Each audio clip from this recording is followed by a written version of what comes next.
বিলের যে দুর্নীতি শুরু হয়েছে, আমি দুর্নীতি বলতে বাধ্য হচ্ছি, এখনো আমি ভিতরে যাই নাই।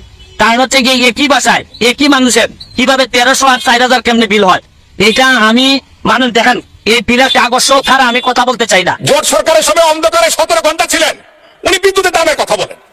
মাননীয় সংসদ সদস্য, আপনার স্পিকারের মাধ্যমে আমি জানতে চাই তার কাছে, উনি ভুলে গেছেন। আরে অন্ধকারে থাকার যে কষ্ট, আরে সেই কষ্টের কথা বলেন। মাননীয় স্পিকার, আপনার কাছে অনুরোধ করি, আল্লাহর হস্তে সংসদ সদস্যরা বিদ্যুৎ জ্বালানি নিয়ে কথা বলেন না। আমি জানি না কোন মুখে আপনারা কথা বলার সাহস করেন, হয়তো লজ্জা শরমের অধিকার আপনাদের মধ্যে নাই। মাননীয় সদস্য জনাব সৈয়দ সাইদুল হক, হবিগঞ্জ 4, সম্পূরক প্রশ্ন। ধন্যবাদ মাননীয় স্পিকার। মাননীয় স্পিকার, এই প্রশ্নের ব্যাপারে সম্পূরক প্রশ্নে আমি মাননীয় প্রধানমন্ত্রীর দৃষ্টি আকর্ষণ করছি। কেন আমার বিরুদ্ধে এরকম নির্যাতন চলতেছে? আমার এটা থেকে অক্টোবর সেপ্টেম্বর মাসের বিল, আমার এক একটা বিল এই মাসে বিল আসছে হচ্ছে গিয়ে 3300, এর আগের মাসে আসছে 1300, এর আগের মাসে আসছে 270। এর মানে হচ্ছে গিয়ে নিশ্চয়ই কোন একটা ঝামেলা হয়েছে, না? আমার ছেলেও নাই, মেয়েও নাই, বউ বাচ্চা কেউই নাই, আমি একা থাকি আমার পিএসএ নিয়ে বাসায়। আমার বাসায় কেন হঠাৎ করে 1500 আর হঠাৎ করে 3000 বিল আসবে? কারণ বাংলাদেশের এটা শুধু আমার কথা না, এটা সারা বাংলাদেশের বিভিন্ন জায়গায় যেভাবে এই বিলের যে দুর্নীতি শুরু হয়েছে, আমি দুর্নীতি বলতে বাধ্য হচ্ছি, এখনো আমি ভিতরে যাই নাই। কারণ হচ্ছে গিয়ে একই বাসায় একই মানুষের কিভাবে 1300 আর 4000 কেমনে বিল হয়, এটা আমি মানুষ দেখেন এই বিলের কাগজ ছাড়া আমি কথা বলতে চাই না। কাগজ আমার কাছে 5 মাসের কাগজ জমা হয়েছে, এই জন্য আপনাদের সামনে দুইটা কথা বলতে চাই। আবার কত বড় দেখেন শেখ হাসিনার উদ্যোগ, ঘরে ঘরে বিদ্যুৎ, শেখ হাসিনার নাম ব্যবহার করে এরা এই বাটপারি শুরু করছে। এই করোনাকালীন সময় আমি বাসায় ছিলাম না, আমি আমার গ্রামের বাড়ি ছিলাম। এই গ্রামের বাড়িতে থাকাকালীন সময় দেখছি আমার বিল 3500 টাকা বিল আসছে। এর মানে ভৌতিক বিল। এরা এখন প্রাতিষ্ঠানিক দুর্নীতি শুরু করছে। আরে ব্যক্তির বিরুদ্ধে তো কথা বলা যায়, এই এত বড় প্রতিষ্ঠানের বিরুদ্ধে কথা বলবেন আপনি কিভাবে? কার বিরুদ্ধে কথা বলবেন?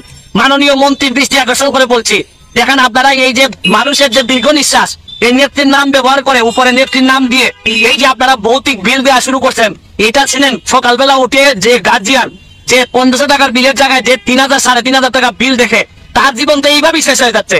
আরে ধর্ষণ কি খালি মহিলাদের হয়? এই বিদ্যুৎ বিলের ধর্ষণ হচ্ছে না? এই যেটা হওয়ার কথা 1300, এখানে 3500 5000 করে বিল মারতেছেন। মানে আর বাঁচার কোনো পথ নাই। কারণ প্রাতিষ্ঠানিক দুর্নীতি যখন আপনি অবস্থান নিয়ে নেয়, তখন আমাদের যারা জনগণ আছে, জনগণের 12টা বেজে। এইভাবে যদি চলতে থাকে, আমি মাননীয় প্রাইম মিনিস্টারের দৃষ্টি আকর্ষণ করে বলছি, এরা কিন্তু 12টা বাজে ছাড়া দিবে জনগণের। এদের কাছ থেকে কিন্তু বাঁচার কোনো উপায় নাই। কারণ ব্যক্তির বিরুদ্ধে তো মামলা করা যায়, এত বড় প্রতিষ্ঠানের বিরুদ্ধে আপনি মামলা করবেন কিসের ভিত্তিতে? আমি বলবো যে এখনো সময় আছে, এটা চেক করেন। কারণ করোনাকালীন সময়ে এদের বিরুদ্ধে অভিযোগ আসছিল, এরা যা মন ধরে বিল দিচ্ছে, পরে আবার কেউ বলে যে ম্যানেজ করছে, অ্যাডজাস্ট করছে। এইভাবে একটা দেশ চলতে পারে না। কারণ আমার তো ব্যারিস্টার মানুষ, আমি বিল দিয়ে দিতে পারবো, অসুবিধা নাই। কিন্তু যারা নিরীহ নির্যাতিত, যারা এই অফিসে চাকরি করে, এরা তো বিল দিতে কষ্ট হবে, হয়তো এরা অফিসে চাকরি করে বোঝা পক্ষে বলতে চায়। কিন্তু আমি শুধু বলতে চাই, এইটার ব্যবস্থা গ্রহণ করেন, না এটা মানুষের দীর্ঘ নিঃশ্বাসে কোনদিন সোনার বাংলা, বঙ্গবন্ধু সোনার বাংলা হবে না। ভালো থাকবেন। ধন্যবাদ মাননীয় স্পিকার, ধন্যবাদ মাননীয় স্পিকার। মাননীয় স্পিকার, আমার মনে হয় আমি উত্তরটা দেই।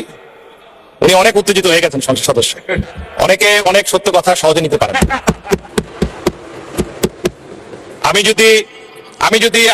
মাননীয় স্পিকার, আমি চাই এই সংসদে একটা সময় দেন, জ্বালানি নিয়ে কথা বলবো। অন্ধকারে 17 ঘন্টা ছিলেন, সকলে মনে আছে। জোট সরকারের সময় অন্ধকারে 17 ঘন্টা ছিলেন, উনি বিদ্যুতের দামের কথা বলেন। আরে অন্ধকারে থাকার যে কষ্ট, আরে সেই কষ্টের কথা বলেন। আপনাদের সময় বিদ্যুৎ অপচয় কষ্ট কত ছিলেন জানেন?